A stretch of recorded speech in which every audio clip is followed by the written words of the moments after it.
Hola, ¿qué tal? El día de hoy estoy muy contento para este video porque por fin voy a poder leer un libro al que le tenía muchas ganas acerca de un personaje histórico que me da mucha curiosidad, Elizabeth Bathory, la Condesa del Infierno, en esta magnífica colección de Rostros del Mal. Los he estado leyendo en orden y pues por fin le tocó el turno a este personaje, a este libro. Este video lo voy a manejar a varios niveles. Primero voy a hacer el unboxing para que vean todo lo que tiene adentro esta edición. Después lo voy a leer, lo voy a poner en cámara rápida, en cámara súper rápida para que pues vean cuál es mi proceso de lectura de un libro. Y finalmente voy a hacer el análisis. Bueno, pues para no perder más tiempo, vamos a comenzar. Bueno, pues aquí está el libro. Vamos a abrirlo de una vez para que pues el plástico no refleje tanto la luz y pues no se estorbe. Es la entrega número 27, 250 pesos mexicanos, que vienen siendo pues unos $12.50 aproximadamente, unos $13. Y bueno, pues por fin está el libro de Elizabeth Bathory. A ver, vamos a abrirlo. Ya lo había aflojado un poquito, entonces pues yo espero que el unboxing sea bastante fácil. Todavía no lo veo por dentro. Ustedes pues lo van a ver al mismo tiempo que yo. Vamos a quitar el plástico. Y aquí está. Vamos a ver el lomo del libro. Elizabeth Bathory, Rostros del Mal. Dice, Bathory, descendiente de una poderosa casa húngara y esposa de un despiadado hombre de armas, ha pasado a la historia con los apodos de Mujer Vampiro y Condesa del Infierno. La leyenda cuenta que aprovechando su posición de poder, dio rienda suelta a sus crueles perversiones y causó por puro placer la muerte de decenas de doncellas. Su figura ha alimentado las leyendas del vampirismo tan características del folclore de Europa del Este. Muy bien, pues esa es la contraportada. Ahora pues vamos a ver qué hay aquí adentro del libro. Pues aquí están las guardas, como siempre en el característico color rojo sangre de esta colección y pocas veces más adecuado que en el caso de este personaje. De Matteo Levati, creo que no es la primera vez que él escribe uno de estos libros de esta colección. Como siempre, la advertencia de que este relato está basado en fuentes históricas y que las descripciones pueden herir la sensibilidad de las personas.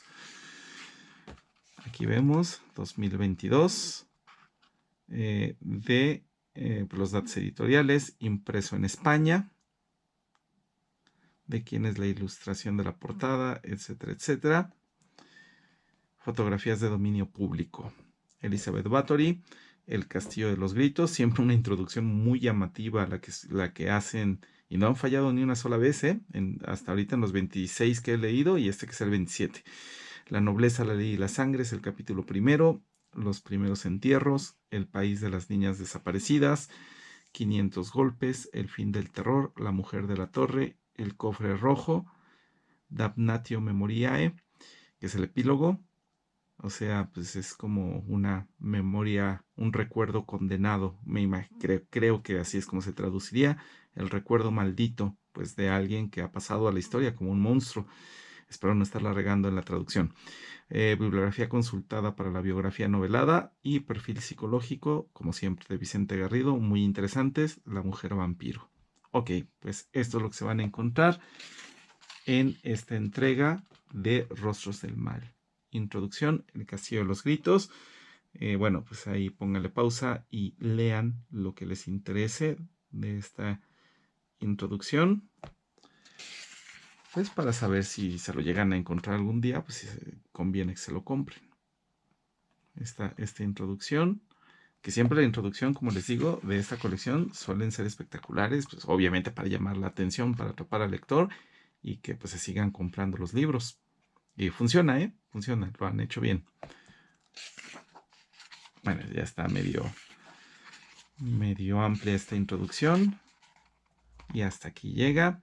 Y ahora sí comenzamos con el capítulo 1, la nobleza, la ley y la sangre. Y estos libros están, pues comparten una estructura muy constante que respetan los autores, pues porque obviamente reciben los lineamientos y los respetan. El número de páginas es muy constante, la estructura es la misma, bueno, hasta cierto punto. Y bueno, pues este es el epílogo, Como se ha explicado, la condesa Elizabeth Bathory fue condenada a una damnatio memoriae, pena que Hungría ejecutó escrupulosamente. Miren, yo no sabía que la damnatio memoriae era una especie de pena. Habría que ver aquí, independientemente de la traducción, pues a qué se refieren específicamente con esa, pues con ese castigo. Pues vamos a ver, me voy a enterar porque pues, yo no sabía de la existencia de eso. Bibliografía consultada para la biografía novelada. Y aquí está: quien no castiga el mal, ordena que se haga. Leonardo da Vinci. Y aquí está una supuesta imagen de Elizabeth Bathory, que bueno, da escalofríos nada más de verla. O sea, si aunque sea la mitad de lo que se dice sobre ella fue cierto, pues algo terrible, ¿eh? Terrible. Y aquí está el perfil psicológico de Vicente Garrido, una de las partes más interesantes de todos estos libros de esta colección, La Mujer Vampiro.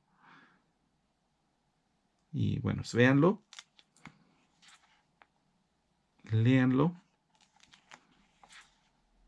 Obviamente, pues también es un poco controvertido pues, el papel que el conocimiento de la biografía de Elizabeth Bathory por parte de Bram Stoker jugó en la creación de Drácula. Aquí está. Y con esto termina el libro y con esto terminamos el unboxing, y ahora pues lo que queda es hacer la lectura, y eso es a lo que voy precisamente. Vamos a comenzar.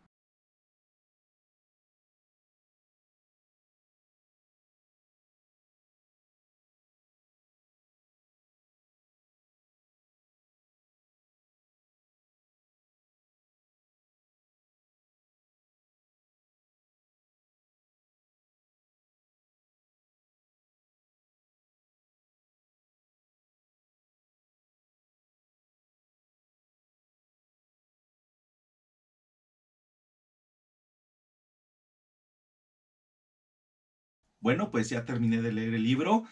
Puedo decirles que aprendí muchísimo, pero muchísimo, una gran cantidad de datos, una gran cantidad de hechos y bueno, muchas cosas más allá de los simples datos y hechos. También aprendí pues que nada de lo que viene en la biografía de Elizabeth Bathory son cosas como para que nos pongamos orgullosos de nosotros mismos. Todo son monstruosidades de principio a fin. Es una verdadera vergüenza lo que pasó durante la vida de Elizabeth Bathory. Y bueno, para explicarles, lo primero que voy a hacer es ubicar en el tiempo la vida de este personaje.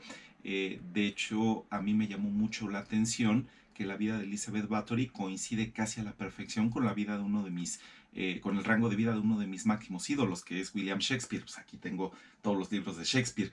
Ella nació en 1560 durante el Renacimiento. Shakespeare, de hecho, era apenas 4 años más joven, 4 años. Nació en 1564 y prácticamente vivieron la misma cantidad de años. Ella murió en la desgracia, aislada, en 1614 a los 54 años de edad, y Shakespeare murió apenas 2 años después, en 1616. Los dos murieron apenas poquito después de los 50 años de edad.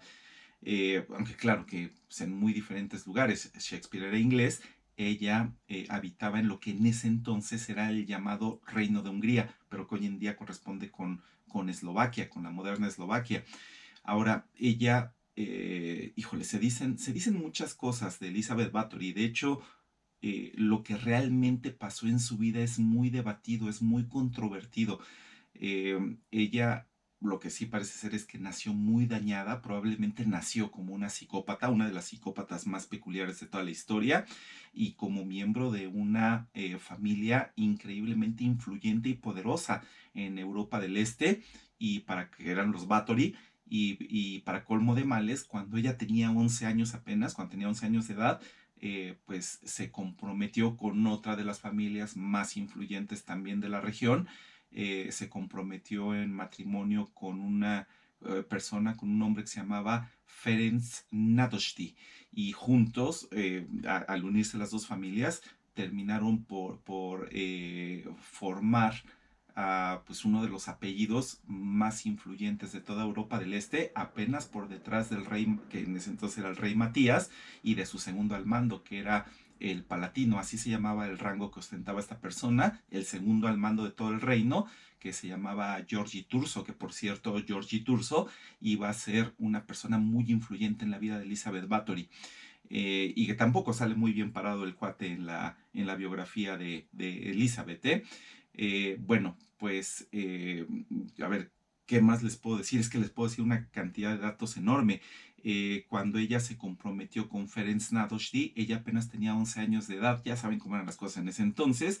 Era por cuestiones de conveniencia familiar. De hecho, Ferenc Nadoshti apenas era un poco mayor, tenía 15 años. Se comprometieron y pues, finalmente se casaron como 5 años después. Fue un matrimonio que duró mucho tiempo.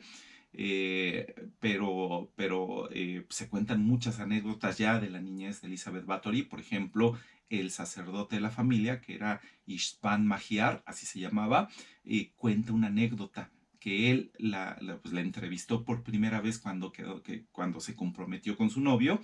Y ella tenía 11 años de edad, la mandó llamar, estuvo platicando con ella y una de las últimas preguntas de la entrevista es, Elizabeth, ¿cuál es el recuerdo más peculiar de tu vida hasta el momento, el recuerdo que más te haya impresionado? Y ella dijo que una vez se encontraba pues paseando por el bosque acompañada de su papá y que vieron una aglomeración de gente, resultaron ser gitanos.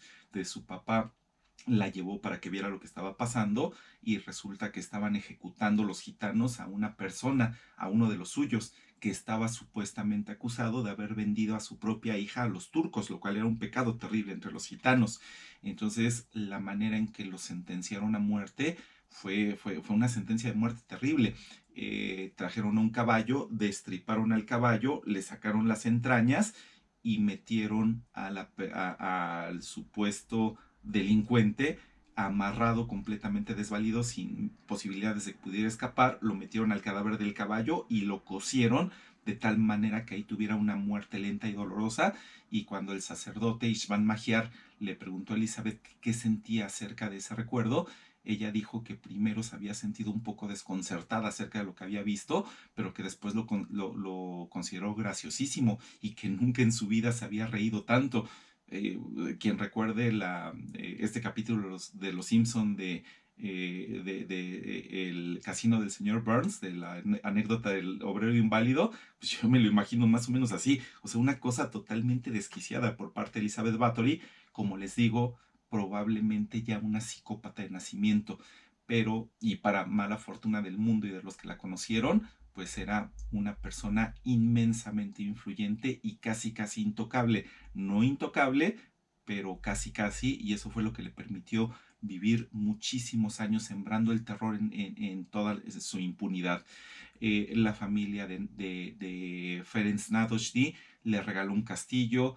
Este castillo era llamado el castillo de Chathitze, así se llamaba, y pues, ¿qué fue lo que pasó? Bueno, lo que pasó es que al parecer Elizabeth Bathory era una psicópata y resultó ser que su esposo también era un psicópata, pero mientras ella estuvo casada con él, eh, los biógrafos dicen que pudo haber tenido un periodo de relativa estabilidad, pero finalmente enviudó por ahí del año 1600 aproximadamente. Y entonces fue cuando se desató su furia máxima, fue cuando se desató esta ola de crímenes tan terribles porque ella estaba obsesionada con la juventud, estaba obsesionada con que fuera la persona más bonita, con que su piel siempre estuviera tersa, con que no tuviera arrugas, especialmente en la cara.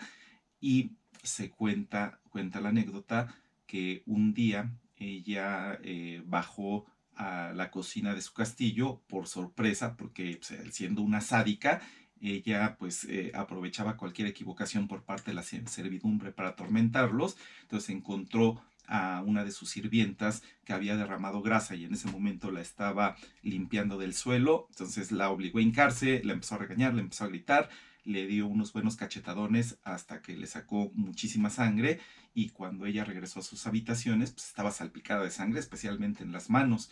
Entonces se dio cuenta que la sangre que la había salpicado tenía propiedades magníficas para la piel, y ahí fue donde se le ocurrió la terrible idea de que probablemente la sangre, especialmente la sangre de doncellas, la sangre de vírgenes, podía conservarle la apariencia de la juventud para siempre. De hecho, cuando ella empezó a envejecer, odiaba los espejos. Empezó a notar arrugas en su cara, prácticamente rompía los espejos a golpes, los espejos de todo el castillo, y al final su lugar preferido era la habitación principal, en el centro de la cual tenía un retrato de ella a los 25 años, en la flor de la juventud, y se la pasaba horas viendo ese retrato. Bueno, finalmente, como les digo, cuando murió su esposo alrededor del año 1600, ella se aisló bastante del mundo. Ella odiaba convivir con los demás, no le gustaba salir a los compromisos propios de la nobleza, cuando había algún matrimonio importante, cuando tenía que ir a algún funeral. Eso lo odiaba y desataba muchísimo su furia ante la servidumbre. Pero cuando se quedaba en su castillo no era mucho mejor, porque cuando se dio cuenta de que, según sus ideas, la sangre tenía esas propiedades maravillosas para el cutis, pues empezó a agarrar cualquier pretexto para golpear a su servidumbre y sacarles toda la sangre que pudiera. De hecho, ella tuvo varios cómplices. Cuando la agarraron, cuando por fin la atraparon, la sorprendieron después de tantas y tantas atrocidades, fue el 29 de diciembre de 1610, porque ya sus crímenes eran inocultables, se volvió muy descuidada, y el palatino Giorgi Turso, que por cierto era muy amigo del esposo de Elizabeth Bathory, y se supone que el esposo de Elizabeth Bathory, como estaba enfermo y ya sabía que se iba a morir, le encargó al palatino Giorgi Turso que cuidara de su esposa y de sus 4 hijos, y él estuvo de acuerdo, se lo prometió, pero finalmente Giorgi Turso fue el encargado irremediable de atrapar a Elizabeth Bathory, y así lo hizo en la noche del 29 de diciembre de 1610. Fue con docenas de sus hombres, emboscó a Elizabeth Bathory en el castillo, y cuando fue entrando a las diferentes estancias, él fue observando la carnicería que esa noche se estaba haciendo en el castillo. Encontró a 2 doncellas mutiladas, sin partes del cuerpo, una de ellas ya muerta, de la manera más horrible, ya eran las partes del cuerpo regadas por ahí. A otra la encontró agonizante, y a otra que supuestamente se llamaba Susana, que fue la que también mutilada de los dedos de una de las manos. La fue guiando por el castillo, y ahí fue cuando encontraron a los cómplices de Elizabeth Bathory. Eran 4 personas que durante años la habían ayudado en sus crímenes, pues en parte porque no tenían de otra, solamente en parte. Uno de ellos se llamaba Janos Wibari, pero no le decían así, no le decían exactamente por su nombre, a él le decían por su apodo, le decían Fitzko. Fitzko significa algo así como el guardián, el cuidador. Pues imagínense nada más el rol que tenía ahí en el castillo. De hecho, al principio lo confundieron con un niño, porque era una persona de muy, muy baja estatura, y además tenía un problema. Él era jorobadito, entonces la primera vez que lo vio Giorgi Turso, cuando estaban invadiendo el castillo para arrestar a Elizabeth Bathory, lo confundió con un niño. Pero además, pero no era un niño, era uno de los culpables, uno de los cómplices de Elizabeth Bathory, y también estaban en las estancias otros 3 cómplices, pero en este caso eran mujeres. Estaba, por ejemplo, una que era la nodriza del hijo menor de Elizabeth Bathory, Ilana Yo. Estaba también Dorothea Sentesh, que era el ama de llaves de Elizabeth Bathory, y que era la segunda al mando del castillo, aunque antes que ella había tenido otro cómplice pues digamos que era la segunda al mando, antes de que Dorothea Sentesh quedara como la jefa, digamos como el brazo derecho de Elizabeth Bathory. Ella se llamaba Ana Darbulia, pero pues ya no la pudieron capturar porque ella ya había muerto hace unos poquitos años, pero parece que Ana Darbulia fue en parte el cerebro que le sugirió a Elizabeth Bathory cómo llevar a cabo estos crímenes para que no la atraparan.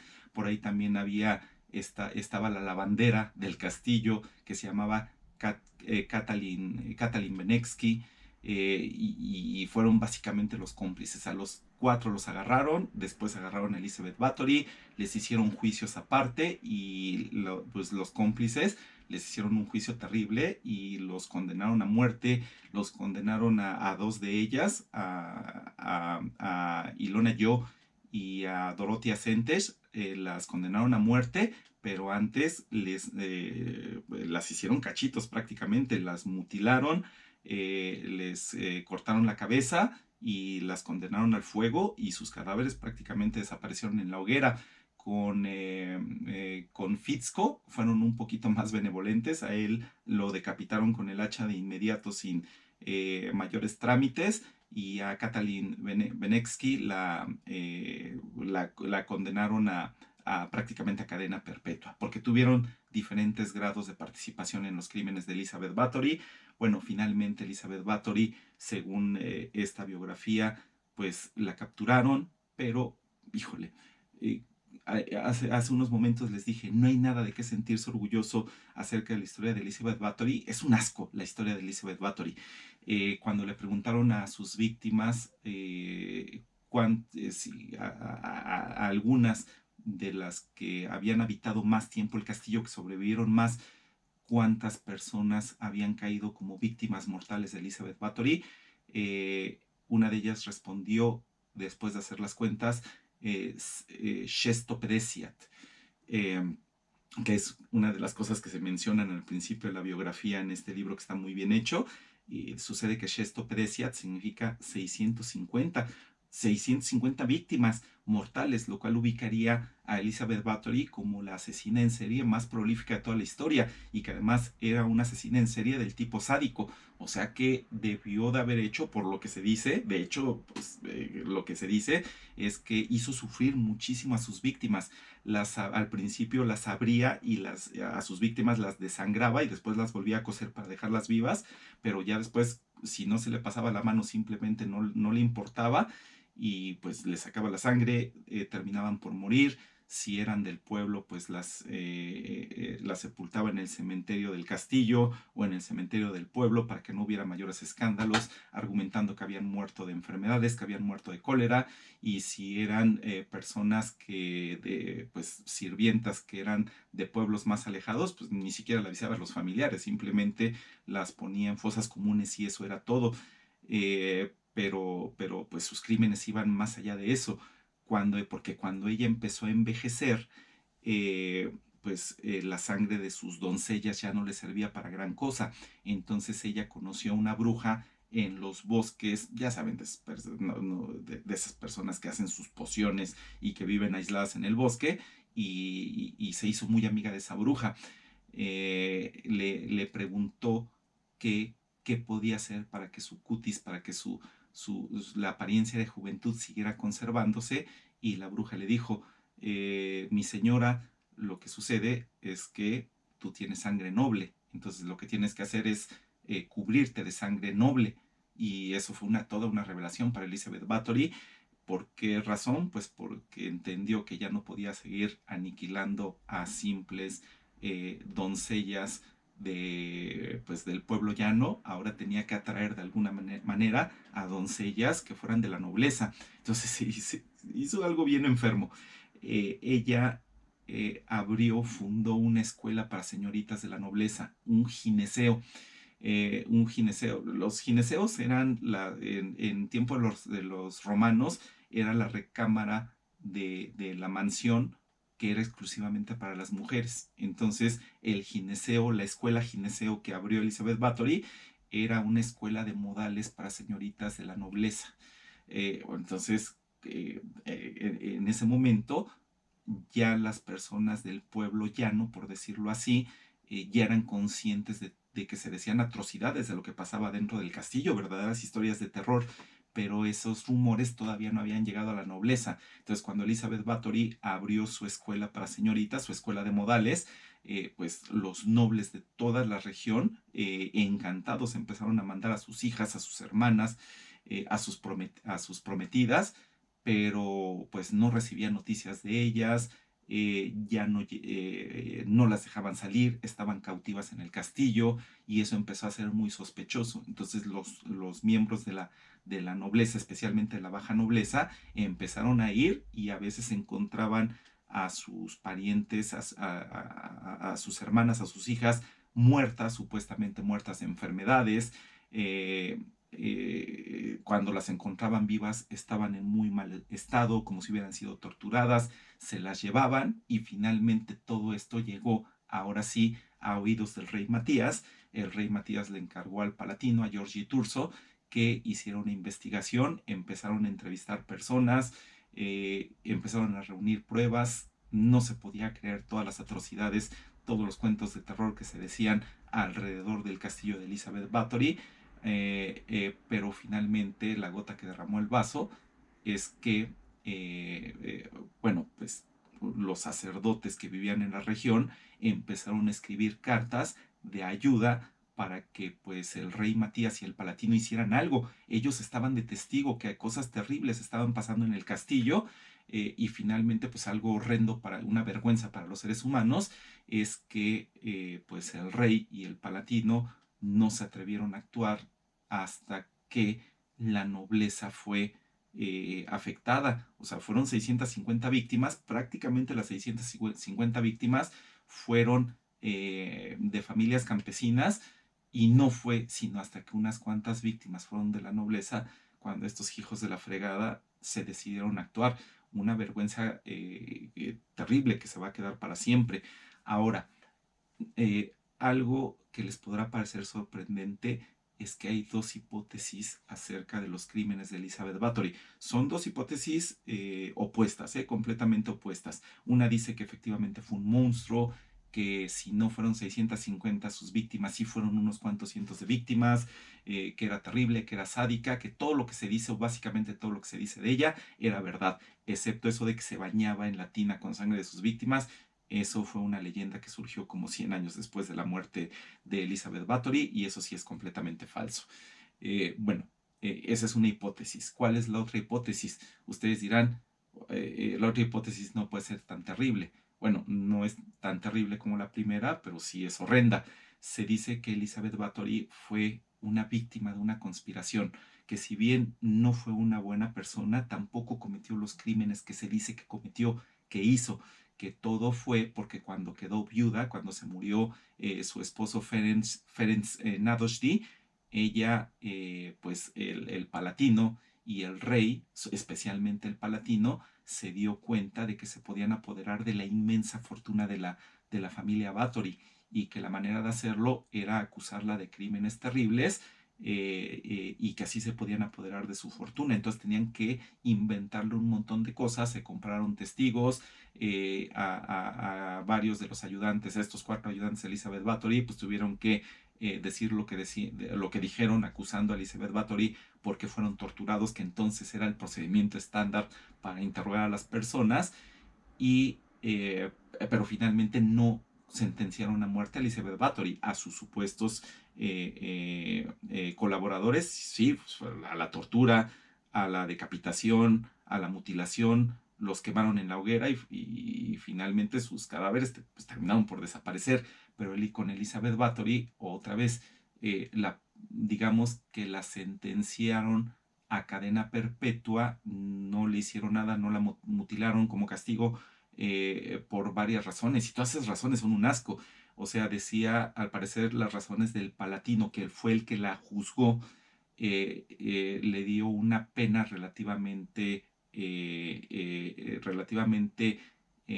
digamos, poco severa, por razones que hoy nos parecerían horribles. Primero, porque la familia Bathory Nadoshti era una familia de gran trascendencia histórica en el reino, y entonces no podían manchar la honra del reino acusándola digamos que condenándola a muerte, y acusándola tan directamente de todos estos crímenes. Entonces, pues como que para guardar las apariencias de la supuesta honra del gran reino de Hungría, pues no la sentenciaron a muerte.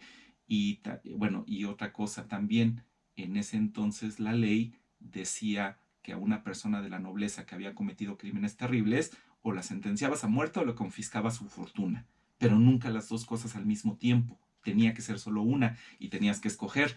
Entonces, aquí es donde viene el supuesto complot. Supuestamente, Georgie Turso, el que hizo que la juzgaran, se dio cuenta de que no les convenía sentenciar la muerte porque entonces no podían confiscar su fortuna. Y esto se lo hizo ver al rey Matías. El rey Matías estaba de acuerdo en que se le juzgara de inmediato y se le condenara a muerte. Pero le hizo ver varias razones. Georgie Turso le dijo, oiga, rey, pues como que podemos quedarnos con su fortuna si la mantenemos con vida. Entonces al final el rey fue, digamos que dominado por la codicia. Georgie Turso, bajo esta hipótesis, pues habría hecho todas estas acusaciones falsas sobre ella, pues para quedarse con su fortuna y no para condenarla a muerte. Bueno, y finalmente la tercera razón para mantenerla con vida era pues porque si la condenaban a muerte, pues no le fueran a dar ideas al pueblo de que se podía condenar a muerte a una persona de la nobleza. Eso no le convenía a los nobles. Entonces, como pueden ver, tanto una hipótesis como la otra es un asco. O sea, es algo vergonzoso para la historia de la humanidad. O tenemos a la peor psicópata, la peor asesina en serie de la historia, o tenemos a un grupo de personas, en este caso Georgie Turso y sus secuaces, que acusaron falsamente en gran medida a Elizabeth Bathory para adueñarse de su fortuna y que no la condenaron a muerte, digamos que por un montón de razones que nos dejan ver que los ricos y los poderosos siempre se andan rascando las espaldas, de alguna manera hasta en las peores situaciones, cubriéndose los unos a los otros, aun cuando se traicionen, y el pueblo, los pobres, las personas desvalidas, pues esas que se mueran, no importa, lo importante son ellos. Entonces, como les digo, la biografía de Elizabeth Bathory es verdaderamente descorazonadora, tanto en unos aspectos como en otros, resulta ser darnos enseñanzas terribles para nuestra especie. ¿Y cuáles son esas enseñanzas? Pues que los seres humanos potencialmente podemos estar increíblemente locos, podemos ser capaces de las mayores atrocidades y si tenemos dinero y si tenemos poder, nosotros podemos comprar prácticamente nuestra impunidad y que solamente cuando estamos en condiciones de desventaja, entonces sí nos pueden castigar y pues no, o sea, es algo que nos quita un poquito la esperanza en nosotros mismos, que nos quita la esperanza en nuestra especie. Y esto es lo que se puede aprender de la biografía de Elizabeth Bathory. Léanla, cualquier biografía, incluyendo esta es una opción. Como les digo, van a aprender muchísimo y sobre todo va a ser algo que los va a hacer reflexionar, que los va a hacer pensar en cómo es posible esto, qué hubiera pasado si yo hubiera estado ahí. De verdad nuestra especie no tiene esperanza, nuestra especie no tiene salvación, porque a veces parecería que lo malo que hacemos supera en mucho a lo bueno que nosotros pudiéramos hacer. Bueno, y esto es lo que aprendí y pues lo que les puedo transmitir de la biografía de Elizabeth Bathory. Espero de verdad que les haya parecido útil, que les haya parecido muy interesante. Nos extendimos mucho en el video porque pues así tenía que ser, pero yo espero que les haya parecido algo verdaderamente de utilidad. Llegamos al final, nos vemos en un próximo video. Yo soy Roberto, hasta pronto.